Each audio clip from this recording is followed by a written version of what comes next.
Hi, I'm Claris Dodge with StudioExpresso, and it's a pleasure to bring Andre Fischer, producer and R-man, musician, to recordproduction.com here from beautiful Village Studios in Los Angeles. Welcome, Andre. Thank you. A little background on Andre Fischer. With 40 platinum and 25 gold albums, Fischer is best known for his production and arrangement work on Natalie Cole's Unforgettable, which won 7 Grammy Awards. Additionally, Andre won 3 Grammy Awards, including Producer of the Year nomination in '92 for American Music Awards, and numerous other awards for songwriting, publishing, album soundtrack sales, and for his cultural and fundraising efforts. Andre, sounds like something I wrote. Sounds pretty darn good. Yeah. Now, you are a musician first. Yes. Tell us a little bit about your background, and also you come from a musical family. My father was a trumpet player, still is, trumpet player, trombone player, and arranger. He graduated from a conservatory in Minneapolis, and also is from Grand Rapids, Michigan. He is a musician. My uncle Clare Fischer is a composer, pianist, musician. Well-known arranger. With his master's degree from Michigan State. My uncle Dean was a bass player. My aunt Suzanne was a piano teacher. And your mom. My mother was a singer, is a singer. Mm-hmm. My grandmother was a choral director for Presbyterian churches, and my grandfather was president of barbershop quartets. So music was alive in your home when you were growing up? Yes, but it was a part of cultural awareness and exposure. It wasn't necessarily a business in our family. This was with art, mythology, histology, current information, philosophy was something that was given to the family as something that you needed in order to deal with the world. It was not thought of in business terms. And most people may know that you co-founded the band Rufus with Chaka Khan. Well, most people, they make a mistake and think it was Rufus Thomas. Uh-huh. We did a record called Walking the Dog. No, it wasn't that. That wasn't that Rufus. That was Andre Fischer, that's right. Yeah. And in fact, Rufus is very much live and in action today. Tell us a little bit about the lineup and what's going on with the band. We sold a lot of records while we were in existence earlier, let's say in the 70s through the 80s, opening for and the Rolling Stones and the Who, and traveling with Funkadelic, and the Commodores used to open for us. Okay. A lot of tours, a lot of mileage under us, and Chaka went ahead to do her own career. Rufus basically broke up to the point where most of the individuals either became producers or still did musician work. Bobby Watson, the bass player, moved to Japan and became a noted producer over there. He's since then moved back. Of course, I went into production. A couple of years ago, Bobby and I got back together, Bobby Watson, and gathered some all-star musicians together and some great singers, and put Rufus back together. And we've been performing now. As a matter of fact, tonight we perform. After this, you're going to rehearsal. We back up Eloise Laws because we performed. I produced a new album for her, and I used the Rufus members as musicians to play on the recording session. So that same group of musicians will perform with her tonight at Platinum Live at the club. So in other words, to be relevant as a musician, you can't stop playing. You can't, I used to play. No, we still play. Yeah. Till the day we drop, we're still playing. Now, how did you transition from a musician to producing? What was your first record? It's out of necessity. It's not just about records. It's like, give it to Mikey, he'll eat it. Or Andre, my demeanor for some reason, everyone always said, well, are you the manager? They never took me as a musician or as a drummer. I don't know what that stereotype is supposed to be. But they always treated me as someone who could run things. And they heaped those responsibilities on me, whether deserved or not. And I found out after a while, after kvetching and complaining, that was my calling, was to be in the service of others. And that's part of production, is being in the service of others. So the transition was no different than me helping raise my brother and sister. In essence, it was the same thing. I still had to do the dishes and take them to the park before I had fun myself. So it was the same in production. Well, you've worked on some great records.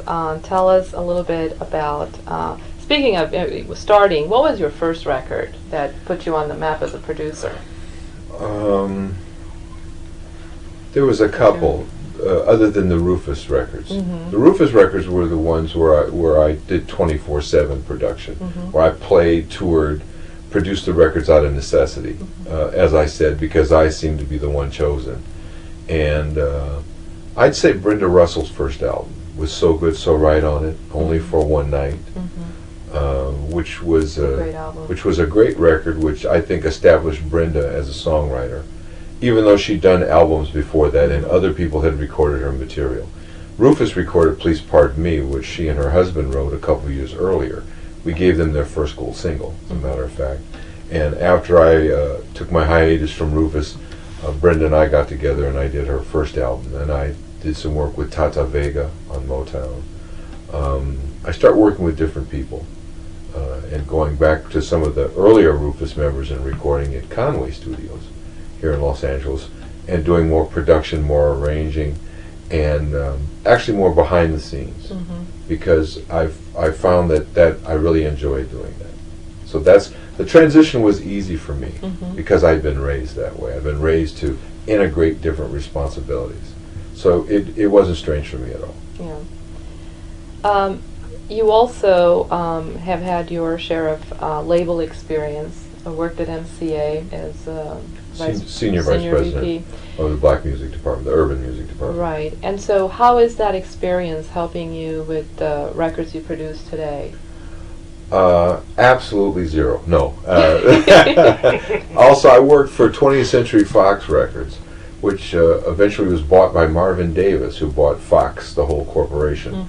I worked for Herb Eisman, and I worked for Neil Portnow, who's now current president of the Grammys. And with Quincy? I worked with Quincy after that, because I worked with a gentleman named Ronnie Vance, and Ronnie Vance and I would find artist-songwriters to sign to the publishing company. This is after I'd done Brenda's first album. Right. The president of Fox Publishing liked the record so much he offered me a job. And actually that record got me the job with Fox.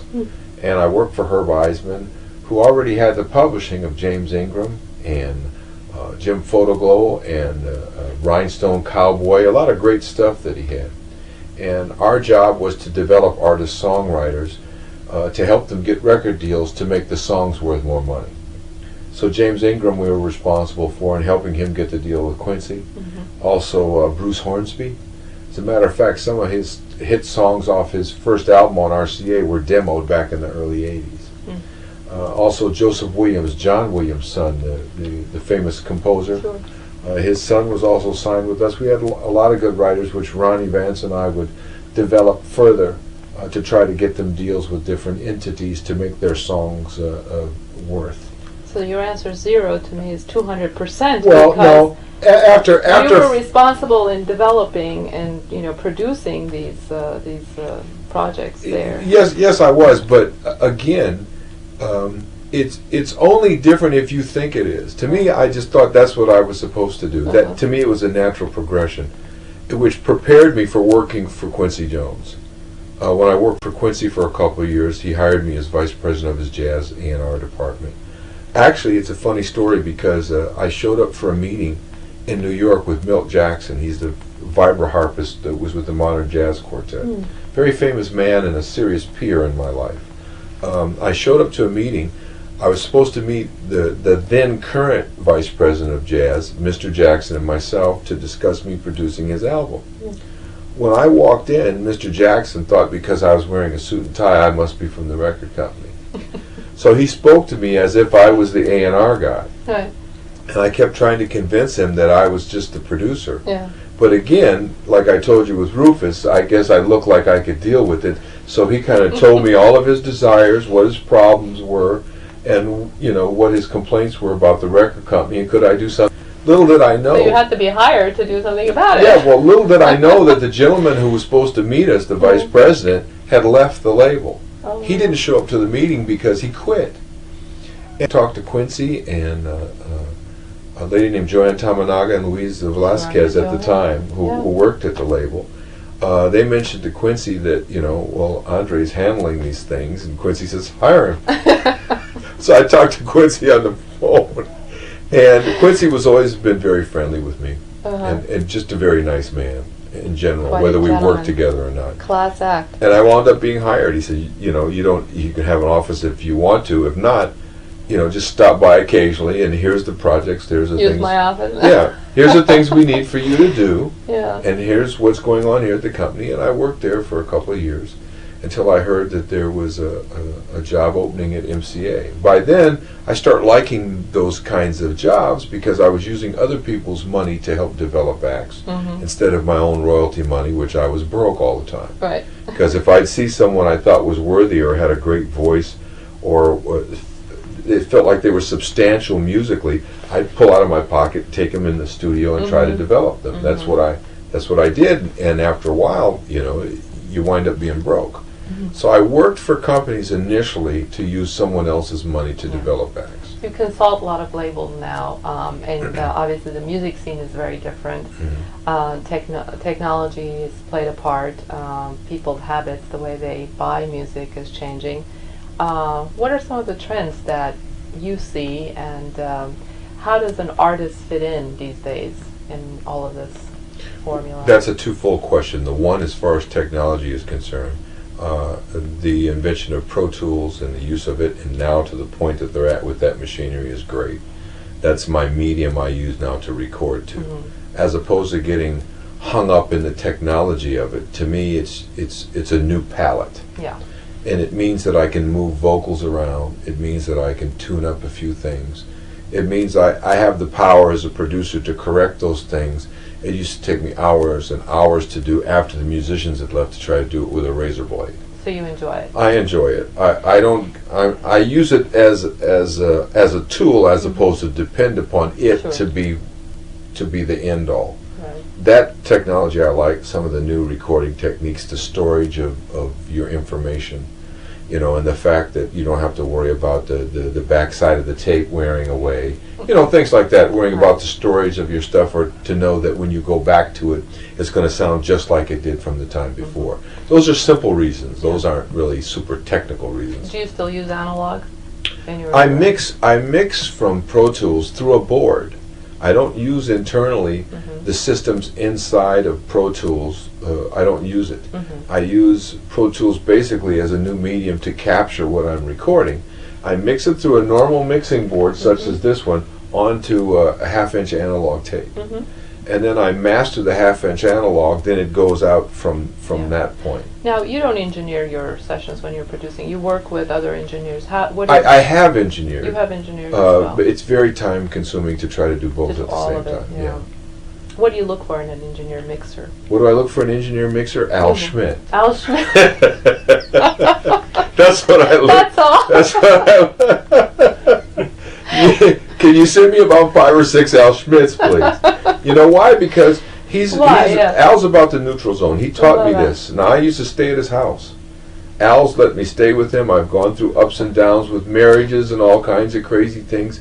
He's been like a surrogate father to me. And look, hey kid, let me tell you, he's one of those kind of guys that he takes you under his wing.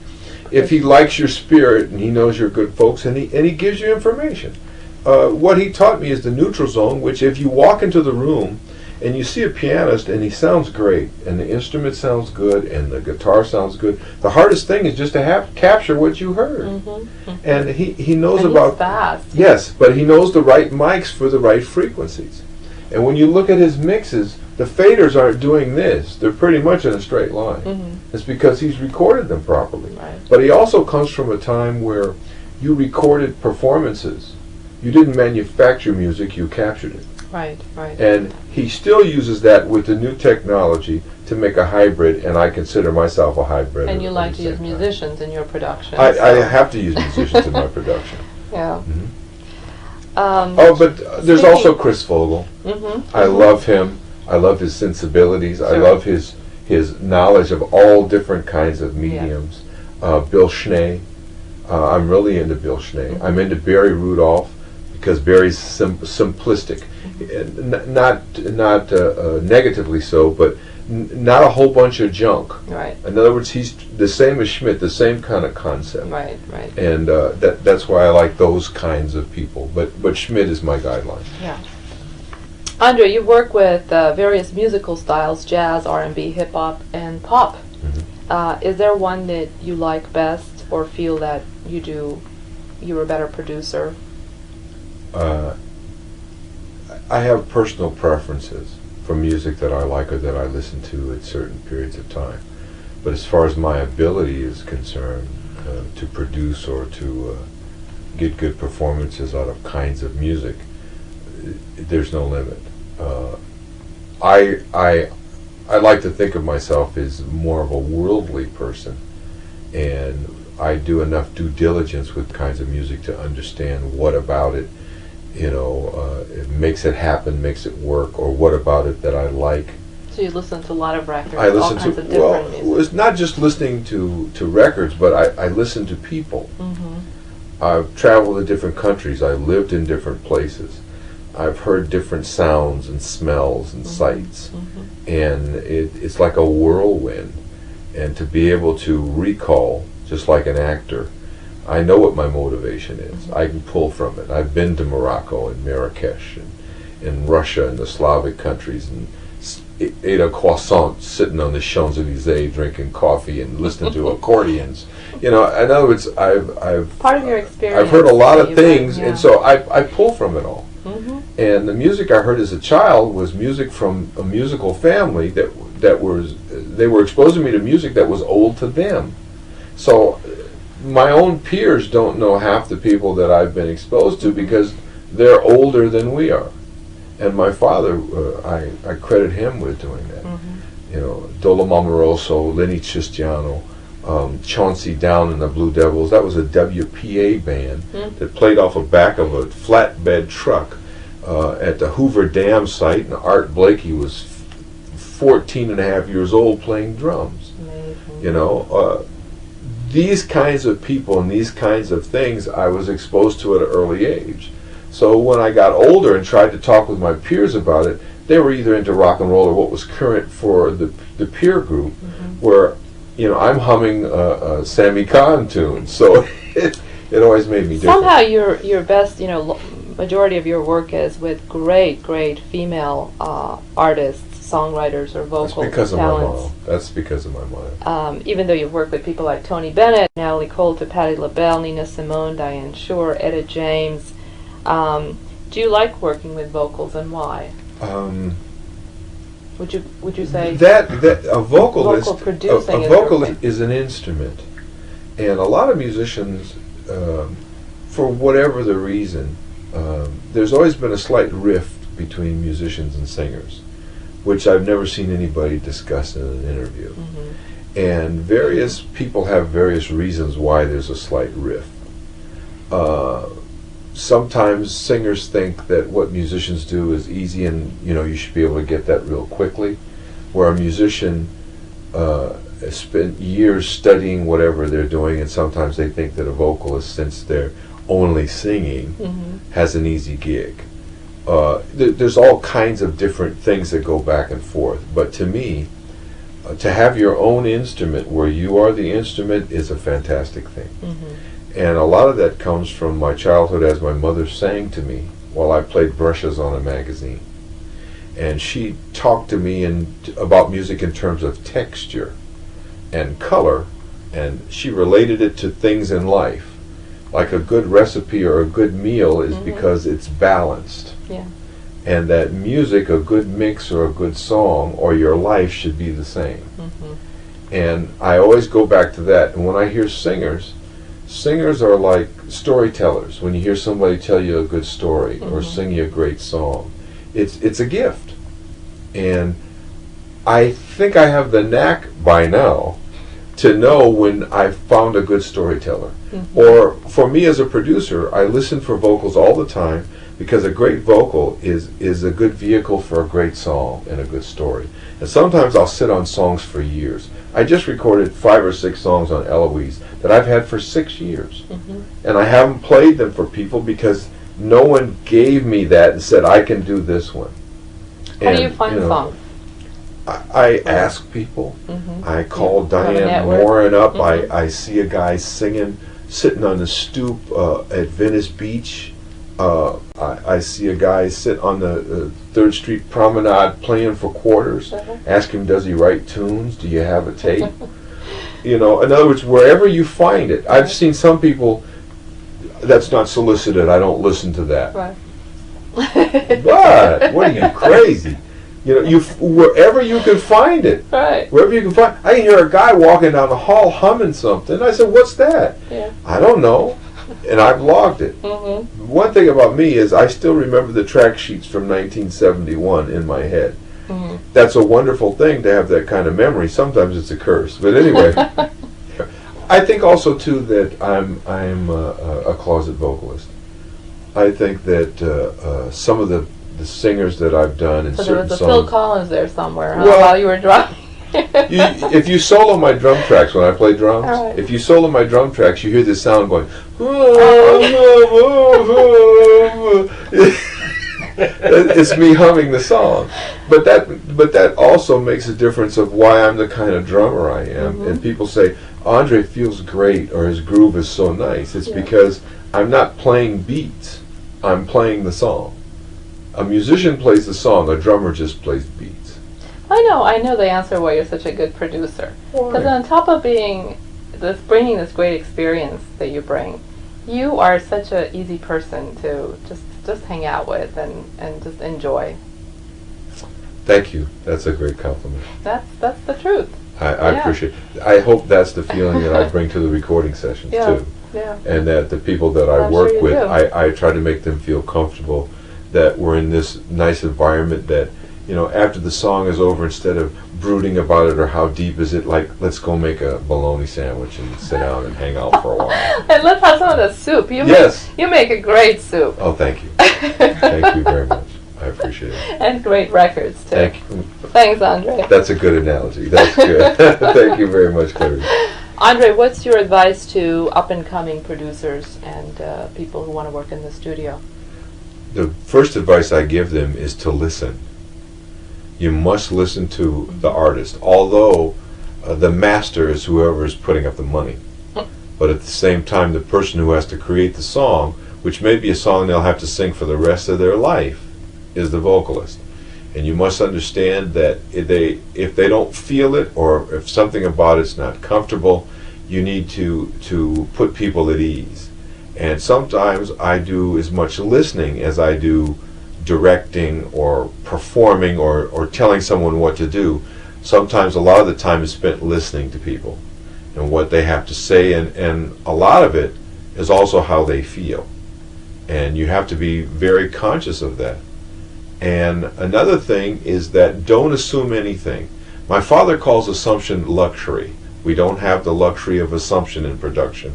You have to stay open, and usually the music winds up telling you what to do.